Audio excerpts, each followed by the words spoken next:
Welcome to another episode of the Prep Coach podcast. How you boys feeling? I actually want to address something straight up, if that's all right with you. Of course. Got a notification on my phone this morning, something that I wanted to bring up with you. It's your dad's birthday. Man, you know what? It's fucking it's so funny that you Mark said that. Galante, I was like, came up, it's his birthday. Right, because I was like, that's the most important thing to discuss. See if today. everybody, my dad just left me a voicemail. Let's Oh, see, did he? let's Okay, see, good. let's Oh, see if this it is- plays. He goes, Auntie, don't forget your father. He loves you. And son.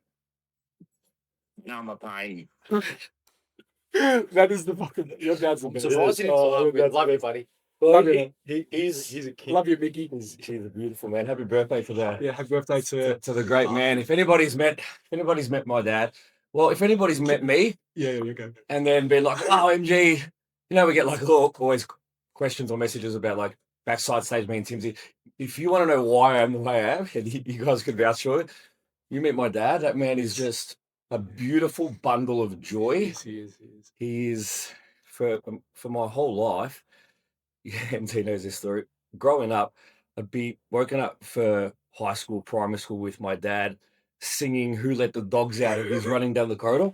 But and I want to go on record and say my dad invented the Trump dance before going. He said, "Who let the dogs?" And he used to, Oh and my God. me and my poor sister I every remember. morning. And then I don't know if you remember this, but he used to drop me off at high school. I went to St. Bernard's, and he had a 1990 manual silver 328 BMW, Oh, yeah. and he used to drop me off at the top, Yeah. and everyone would gather. He'd go down to the corner and he'd rip a wheelie every Oh, single bro, morning. That's the fucking best. And it started with just me and one friend, and by the end of year 12, it was like the whole year level would be waiting for my dad. Stop it. Oh god, he's the best. Can you explain? I'm sure it's PG.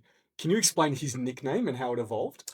So his nickname is the Big G String. Yes. So when he was working at the bank as a bank manager for forever, hence why I was a bank manager too, everyone would just call him the Big String.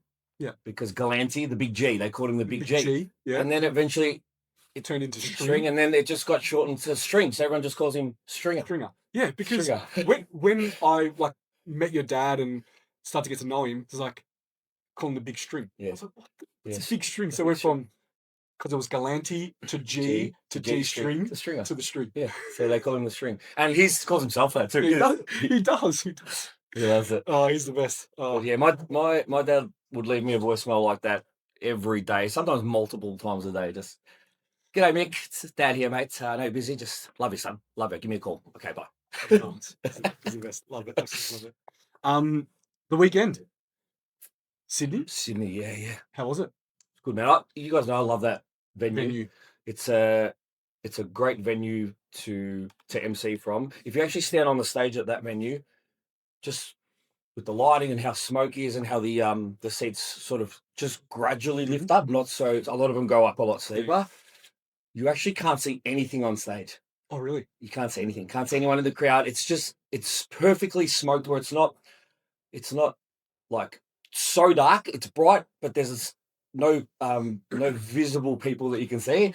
And it's kind of cool because it's like you feel like you're talking to nobody, but equally in my head, it's like I'm talking to a million people. So it's a great venue. I love it there, and it's good to see the winter season just continuing to hold its ground. And I think next year we're going to see, that season, up. I reckon double numbers next year. Bikini just continues to go from strength to strength. Classic physique was freaking epic. Oh, he was incredible. Well, I interviewed that winner, and that was Reese's. Yeah, right? Reese's. So he's actually one of Reese's coaches, so works at 1RM. Yep. And I think I said when I interviewed him, it was like every now and then someone just shows up, and I walk around to the front and I sit and watch it because I'm like, wow, that is a crazy physique. And he actually had one of his athletes on stage with him. So cool. That's so cool. So, and they would like, the judge would call out a pose, your favorite classic pose, and I'd see him go. So they hit the same, it was like, That's the best. and I was noticing that stuff. So I asked, and in his speech after he took out the overall, he made so much about his athlete that was doing the show. That's cool. With him on stage. He was a freak, and bikini was epic. Yeah, because First, second, third for me, which included, can't remember the girls. Was it Alessandro? I'll come with her. Sure. She had curly black hair. She was amazing. Obviously, the winner was incredible. And then third place, who won the swimsuit overall, Mhm. who was Beck's client, Yes. who was actually is doing season C, but jumped into that. She's 9 weeks out. She had one of the craziest X frames, Yes. and she's going to be a force in C as well. I I'd, saw- I'd like to see her do nationals actually, but I saw her the next day at the APS workshop. yeah, oh sure, yeah, Yeah, she's not doing nationals, but she's going to see. But yeah, Yeah. she looked amazing. yeah, her X frame was wild. So just great talent all around. The great Jeff Hyde was back, I know. and Jeff Hyde won 40s and 50s. There was someone else in Guess there. it. So Oh, good on you, Jeff Hyde. and it was great when he saw us at registration. He caught him in the eye. He's waiting for me to give him the acknowledgement. And were you there for the athlete briefing? No, I wasn't, but he was the first one to get to the venue. Of course, He was the he first is. one there at the back. But in the athlete briefing, I said to everybody, who's here for their first ever NBA show? Who's here for their first ever NBA show? 80% were first show and first NBA show. And then I said, well, guys, for context, this is Jeff's 102nd show. And everyone was like, whoa. Like, Yeah, he so would've then loved he came it. up to He me would've loved afterwards it. and said, hey, like, thanks like so much for doing that. I was Oh, like, Jeff, you are. when he left, he was just He's a chip. he's always so happy, but seeing how happy he was that there were other people in his lineups and Yeah. he was able to come out on top. Honestly, man, it was Because it's hard. Like you're over 40s, over 50s in bodybuilding. yeah, not everyone. There's not a does lot it. of people, right? Yeah, Left. yeah. So yeah. But you're 70. So it's like, Oh, it's, I know. it's like, Yeah. He loves imagine that, like you're there for your first show and there's a man there who's doing or you're there for your second show and he's doing his 102nd show. it. It's crazy. And I was just, and this is why I love the sport. And, you know, you guys were telling a story earlier. You were telling a story about community and the vibe and how maybe the perception of bodybuilding is, you know, people think it's going to be very egotistical and, you know, backstage it's going to be really fierce. And it's one of the best communities. People are so supportive. And that moment where they all gave him a clap in the briefing, It's awesome. was like, God, yeah, good on you guys. Yeah, you were telling that story because you were on the door for the day. Yeah, just the lady who came up and just said, I just want to say as she was leaving, this has completely just destroyed the expectations I had. She said, I came here thinking, you know, people prancing around in their underwear, it's going to be this, it's going to be that. And she said it just completely polarized me, how positive, how supportive it is. As soon as they got there, just the environment and the culture, she's like, you know, whoever owns this is doing a great job. And I was like, thanks, I'll let him. Yeah. Can I preempt something at Nationals that you sent to me, Yes. which I got the opportunity to talk to her. I think we all met her on the So day. I'm just bringing up the email. Is it Claire? Claire. So there's a competitor who's doing her first show in Gold Coast next week, Mhm. who will be stepping on stage, who's had a really tough journey with 2 bouts of cancer that she's beaten. She actually contacted us to see if it was okay if she did the show. Yeah, she emailed the website, and I normally answer them. I was like, of course, we'd Yeah. love to have you there. And I got to see her in person and have a chat to her with Timsy. And of course, you can imagine, you know, the conversation she had with Timsy about how important it is that she does this show. Yeah, of course. And so when you see a competitor in Gold Coast, anyone who loves the sport, there's an athlete, Claire, who's, as I said, she's had a really, really rough trot, beaten cancer a few times. She's going to be stepping on the stage. Send her a message, send her some love, get behind her. If you're going to the show, and cheer so loud for I'm her. sure Because you'll say something on the mic for sure. yeah, as a federation and as like a community, if you know, you think about anyone who loves bodybuilding, this is an opportunity to make someone who's just had a bit of a tough trot feel fucking damn special, and I can't wait to celebrate her. That's awesome. Yeah, I can't wait. I met her too at the front desk. Yeah, Lovely. she's awesome. She's absolutely. She actually flew down to Sydney to see her friend and support her friend. Yeah, which is awesome. Love it. So looking forward to that. But That's it. I had the APS workshop the next day. Mm-hmm. Great turnout. Again, the swimsuit winner, Beck's client, she was there, but it was awesome. Like, I hadn't been to APS for a little bit of time, and yeah, it was good to see Beck and the team and everyone. We had Brandon from Fit Focus there, so I was able to, you know, give him a bit of a shout out and say, everyone, this is the guy that you got to go and buy all your stuff from. So it was good, and the class went really, really well.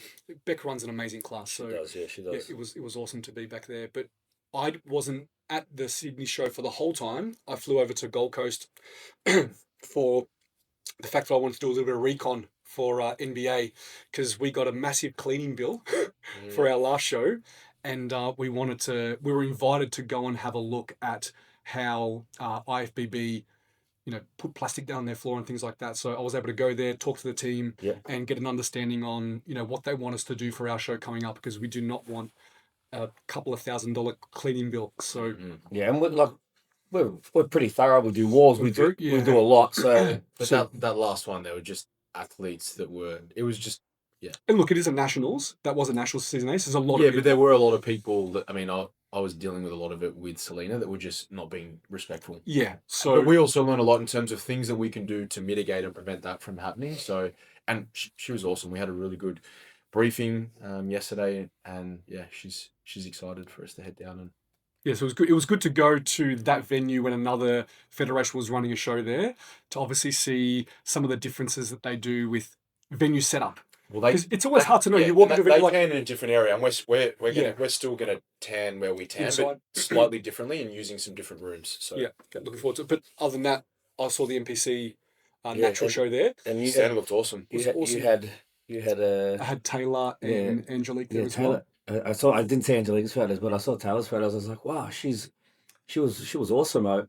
For me, I haven't really seen much of her up until that point, so it's kind of really seen her for the first time. I thought she was. Well, she competed at the Bali show. Remember back then, our first Bali show got a pro card. That's the only time I can Yeah, remember seeing her. I haven't really seen anything since, and I thought she was heavily improved from She seeing her in is, Bali. yeah. So She sent me some comparisons, stage shot to stage shot, which is a vast improvement. I won't show anyone, but it's up to her if she wants to publish them or not.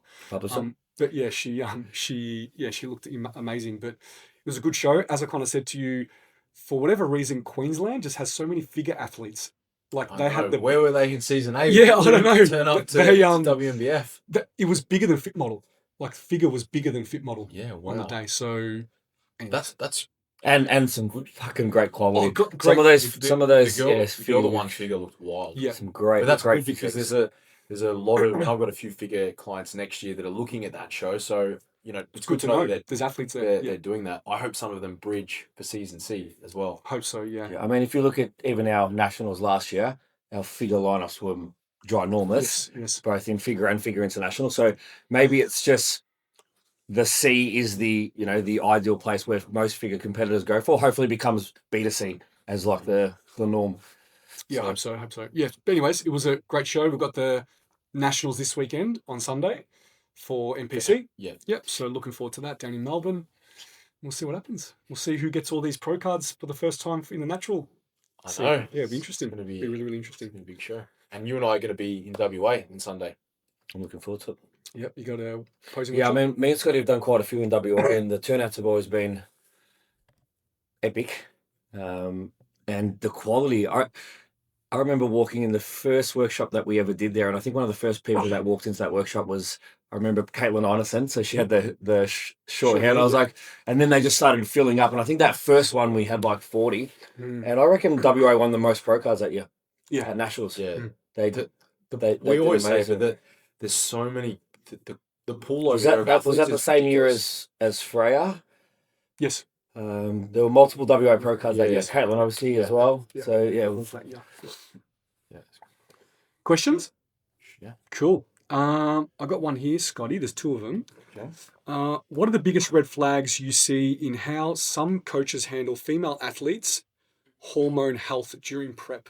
Hormone health during prep for female athletes. And no understanding of it. And, You go deeper. second question that maybe you want to bridge into is, do women in menopause or perimenopause need a different approach in bodybuilding preps? I reckon this is one of my athletes. Is it? So it's good. Yeah. You want to answer it?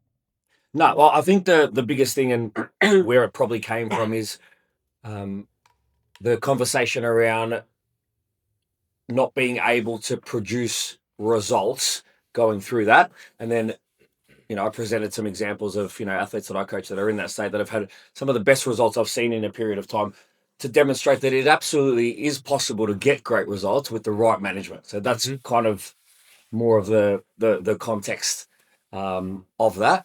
But I think, this specific athlete, for this, who I think about, just knowing that where they'd been previously, and maybe there was no regard to a lot of things when it comes to, first of all, periodization, overall training volume, nutrition was low level at best. So like, no thoughts into, anything from a micronutrient profile. There's a million things as well as not actually looking at the athlete's bloods. So when we did those, it obviously brought a lot to light, but they hadn't ever been asked that before. And this is a figure athlete. So an athlete that has to get very lean. Yeah. So that kind of paints a bit more, I suppose, of a picture for getting a bit deeper. Yeah, I think for a lot of coaches, if we're basing it around figure, even fitness, to be honest, majority of the divisions, as you get leaner and you explore lower levels of body composition, you are placing physiology under more duress and more stress. So naturally, there's going to be some recoil to that because the female body set point is different to, say, the male. And again, you're going to typically see shifts in endocrinological function. And so what happens is you start to get leaner, you start to see a change in endogenous hormone production. So, that HPO axis starts to shift, and you get less production of estradiol, and you see changes in menstrual cycle. So you might have a bleed, and again, I think for a lot of people, just because, and a lot of females, and maybe even just a lot of coaches, they think that just because a female, they might come out of prep or they're in prep, they've still got their period, then they're fine. Their menstrual health is fine. But just because you have a bleed doesn't mean that you're still ovulating. They're two very different things. You can still have a bleed and have an anovulatory cycle. So you obviously want to be able to track that and measure it. We measure macros, we measure, other nutrient values, we measure fatigue. But I think for a lot of coaches, and it's fair enough if you don't understand the physiology side of it, but equally, if you're working with athletes that you need to take to a higher level of conditioning, you should understand that physiology, because when you start to place it under stress, you're going to see some shift. And so it's important that you understand what is actually going on from an endocrinological perspective so that you can offer context to your athlete. And that's ultimately what blood work does. It tells you how is your physiology tolerating the current intervention that you have in play. And the biofeedback or the qualitative feedback that we get from our athletes, that tells us how our athlete is functioning within that physiology at that point. So I think it's important to get blood work done, and also not freaking out if you see, certain markers, you see reactive protein, your aminotransferases are elevated, and all of a sudden you're doing way too much when, they may be, and again, this blood work is based on just general populations, not athletic populations, and not dieted physique athletes. But if you were to see that some of those markers are red, everyone always thinks it's really, really bad. But majority of my athletes, even in the improvement season, for example, their aminotransferase levels, their creatinine would be elevated because they train really, really hard. And so in prep, they might be up by 1.5%, but it's probably relative to where they're at. But if you were to just go off and get a blood panel straight away in the middle of prep and you see all of these red markers, it doesn't necessarily mean that, it's a crazy red flag, or you've got issues with your liver or your kidneys aren't functioning. You have to be able to look at it through, everyone knows that you like the word context, but context is so important in terms of the lens that you're looking at it through, to be able to understand it. So I think understanding that, but equally, if you're a coach and you don't understand that, and not everyone has a scientific or a physiology background, so I understand that, but equally you can educate, or you can go and do courses or pay for mentoring, and then you can understand that on a level so that you can order that blood test and actually know what you're looking at, and that allows you to make more informed decisions. And then I think it's important post prep and even getting towards the end to run that blood work, but also to look at,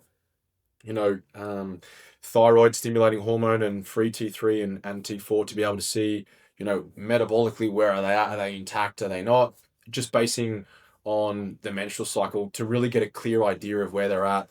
You would want to run that probably in a mid-luteal phase so that you can see, have they ovulated? Because that's the only way you're really going to be able to acknowledge that, unless you're using LH strips, which is not realistic. So I think understanding blood work, running that, and then running that post prep to see how they are recovered and also where they're at. And that can also give you, a lot of information. If I use Nerida, I know she won't mind me using her as an example.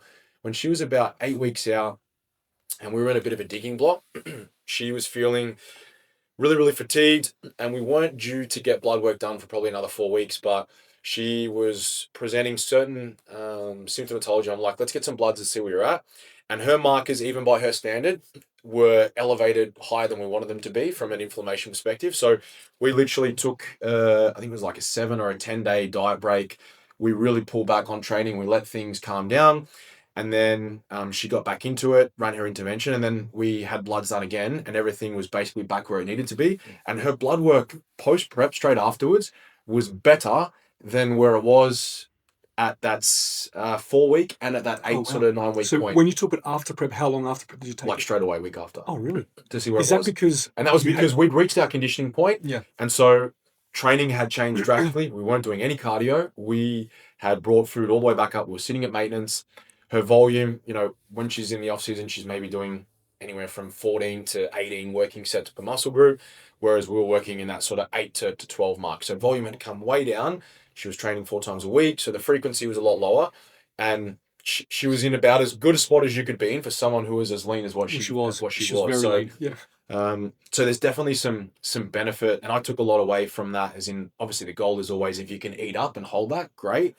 And then in terms of relating it to someone who's going through perimenopause, obviously again you're seeing a shift in endogenous hormone production. You know, the ovaries stop producing, or not stop, they produce less estrogen, and then eventually they stop. So I think with females that are older in perimenopause, I just prefer to allow a little bit more time to be able to get into that point, and they're typically going to be a little bit more reactive acutely. You might see they're more susceptible to inflammation, and so you need to look at that. And also another reason why you want to get bloods, to look at where aminotransferases are typically sitting. They'll give you a lot of feedback, and if you do get crazy elevated levels, you might be digging hard.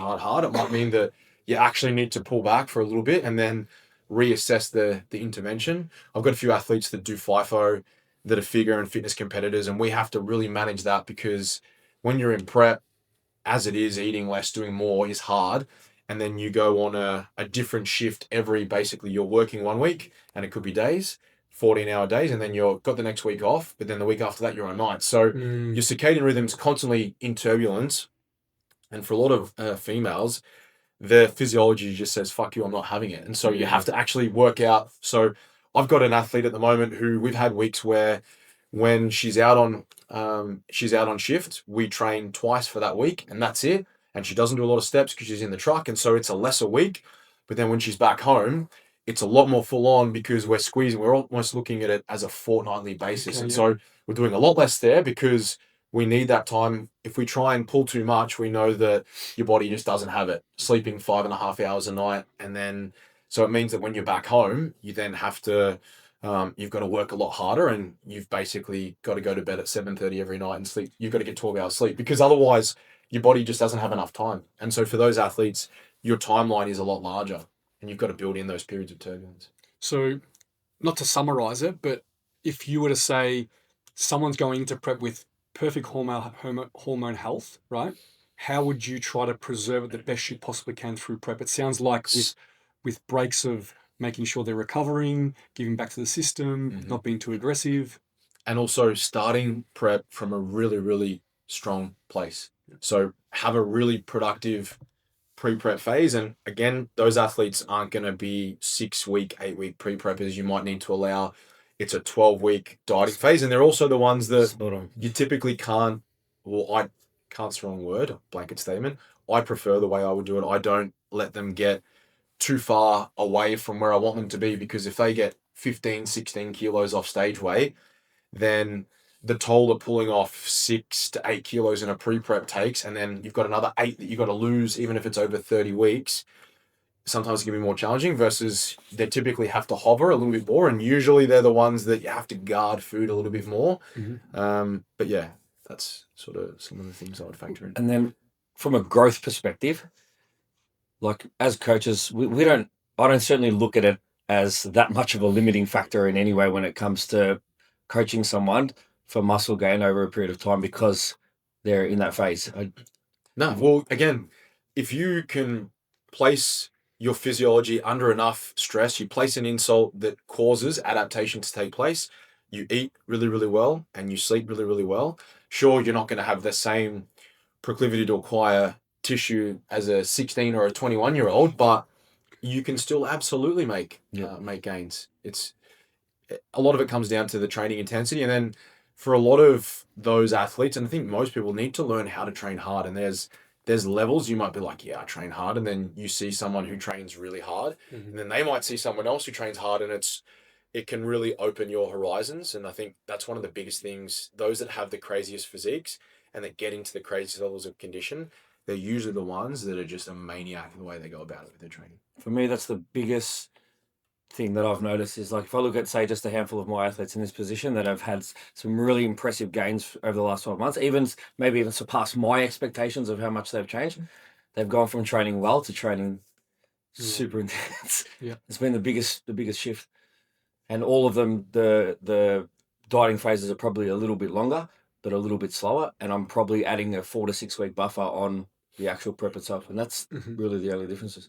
The one thing that you said, which I want people to go back and not skim over, is when you were talking about working sets for Nerida, and you said something that for me is perfect, but I wonder how many people are like, really? You said 14 to 18 sets down to 8 to 12, which I think is a fucking beautiful range. And I think people are just doing too much sometimes, but if they just did 16 sets really well, really close to failure, versus doing 24 to 28 and half of them are, 3 in the tank with, average form, there's no mind muscle connection. I think that's the difference, is like quality. And that number, for anyone who's listening, he said 14 to 18 good working sets per muscle group. Yeah. And he reduced down to 8 to 12. That's in the improvement season. Yeah, that's beautiful. Like that's such a great start. And I just think there's probably a lot of people like, really?